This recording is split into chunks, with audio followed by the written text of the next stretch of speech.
Good morning. It is Monday, June 8th, 2020. I'm Keith Tebow. Hopefully you're enjoying the beautiful weather we have today in southern New England. Hope you had a great weekend as well.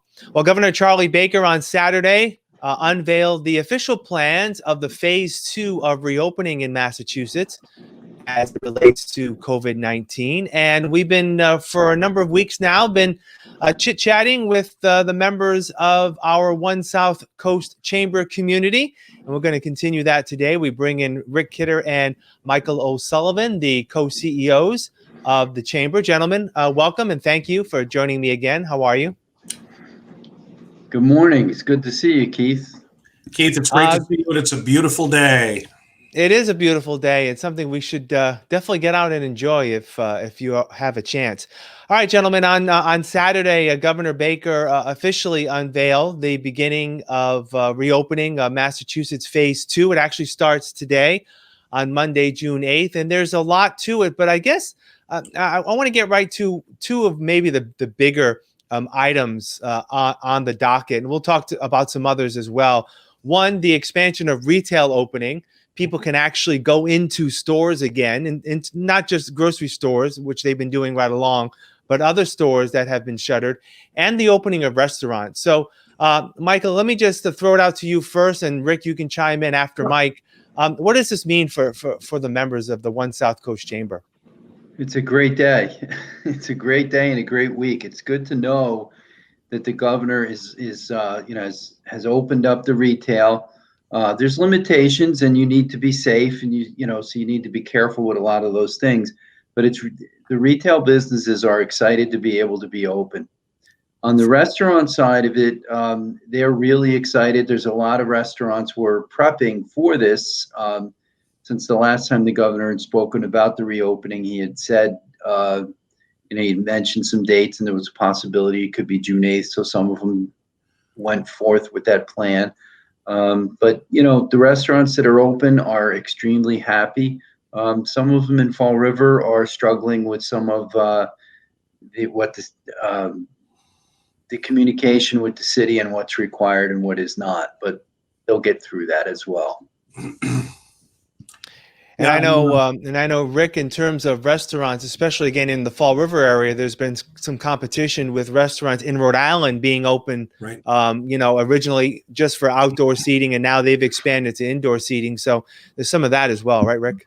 There is some of that, and obviously we're not open for indoor seating as yet. But I can tell you right now that there's a lot of excitement in the air. I had the pleasure to serve on Mayor Mitchell's restaurant reopening committee. That committee is ongoing, so we'll be meeting on a weekly basis. Obviously, that's to set the parameters for outdoor dining. It's to allow restaurants a little bit of freedom that they didn't have before. And I think it's important to note that although I don't have local numbers on this on a national level, restaurants report that 60% of them still lost money while they were in the takeout and delivery mode. That, of course, the takeout and delivery will continue, but the ability now to be able to seat customers and be able to staff accordingly is something that I think is really exciting for these restaurants. They're going to differ with their ability to reopen. Some of that is, do you have a parking area that you can convert into an outdoor space? Do you have a patio already? If you have a patio already, it makes your life a little bit simpler. But the city of New Bedford, and I'm sure the city of Fall River, are kind of doing their best to try to come up with some parameters that make sense and can do this in an expedited manner. But it still has to go through an approval process, and it still has to go through inspection process and whatnot in order for them to open. So I wouldn't think that many of them are going to be flying open their outdoor seating today. But now at least they're going to start processing those applications and get it going. Now, are there also some limitations in terms of, because one of the things I was listening to some talk radio over the weekend, and there was some concern, and I think you just addressed it, Rick, is that, some people were actually calling into a local a talk show, and they were asking in terms of restaurants specifically, and the outdoor opening, were this just restricted to restaurants that currently have had historically outdoor seating, or could this be any restaurant can offer outdoor seating. What does that look like? Do they need local permission? I guess that was some confusion on my part. Can They you need clear that up, local, either one of you? they need local permission. Yes, And they do. they absolutely have to have local permission, and that's where some of the challenges are coming from.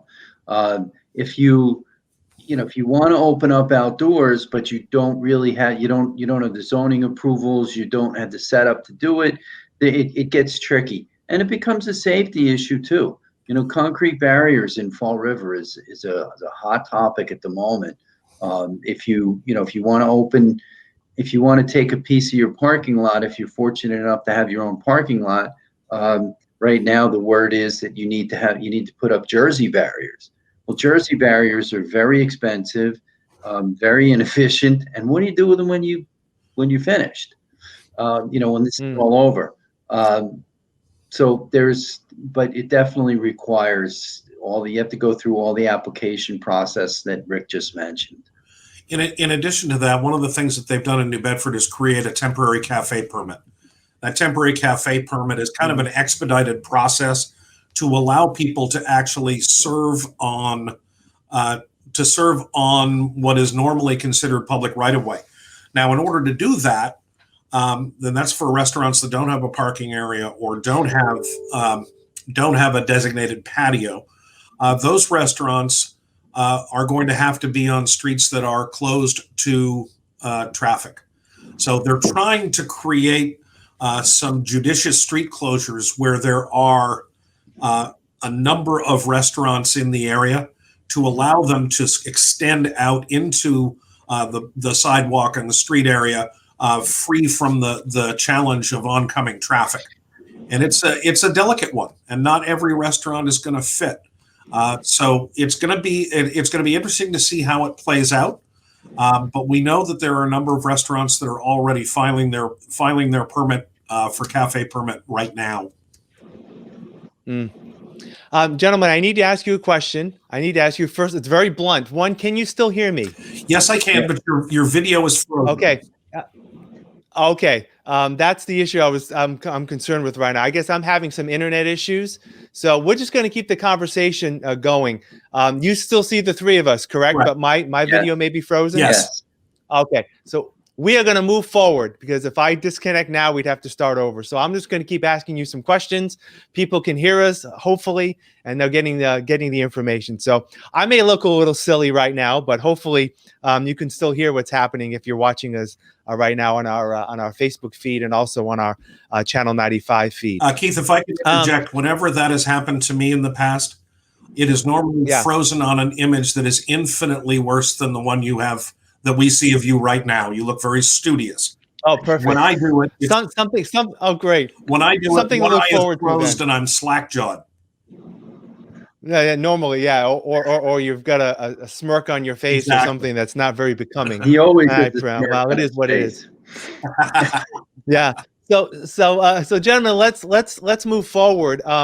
This is the phase 2 reopening is happening in 2 steps. The first step, we talked about retail and restaurant opening, some childcare facilities. That's a big one as well, right, gentlemen? In terms of people who are going back to work, that may be working in retail or in restaurants, that may need childcare services.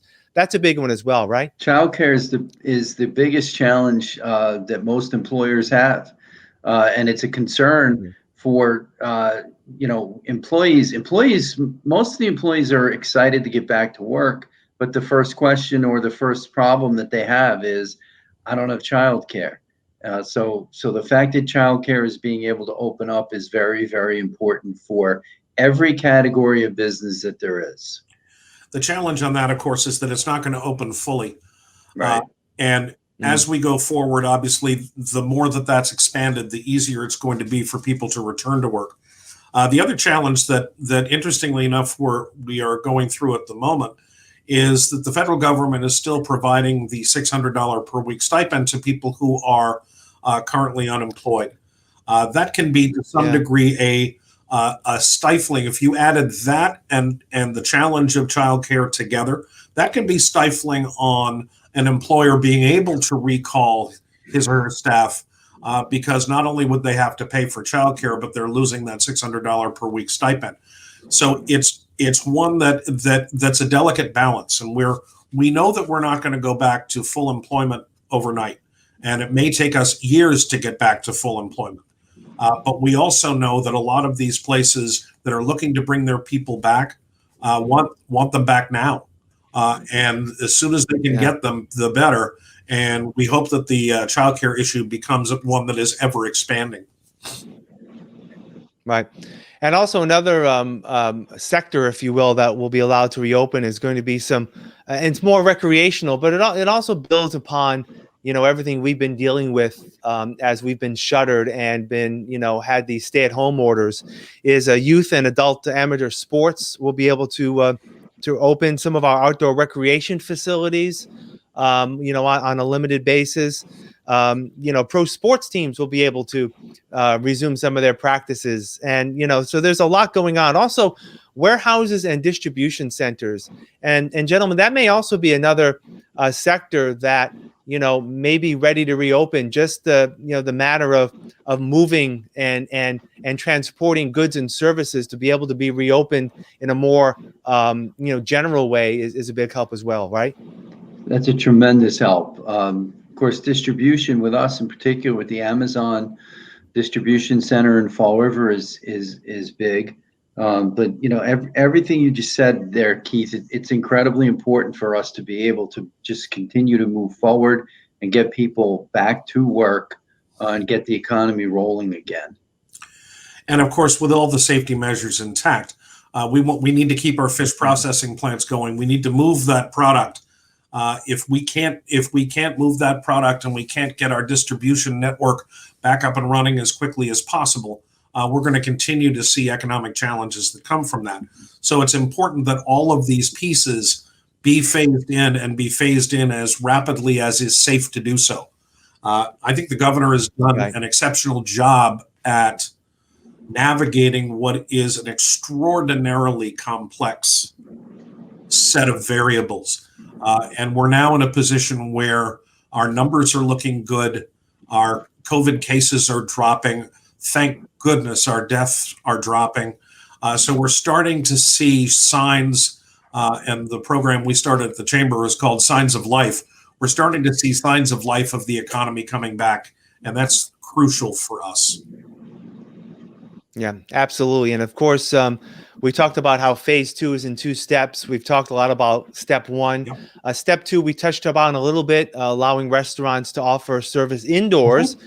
And that'll be something that'll be, again, just to provide them more flexibility in terms of getting back to the community. And also some other close contact personal services, hair removal and replacement, nail and skin care, massage therapy, and the like. So it's definitely good news, gentlemen, that we're moving in this direction. And hopefully it'll continue to be positive. Well, Rick and Mike, hopefully I will look better for you next time. Because my computer is still frozen here. But I appreciate your time as always, and we'll talk again next week. Thanks, Keith. Please look forward to a haircut. Yes. Oh, yeah, it does. He looks good. He does. From what I could see. It's much shorter. All right, gentlemen. Thank you. We'll talk again soon, and we'll talk again soon to you as well as we continue to provide updates as we continue to reopen in Fall River and on the South Coast. I'm Keith Tebow for FRCmedia. Have a great rest of your day. Thanks, Keith. Thanks, Keith. We'll talk to you soon.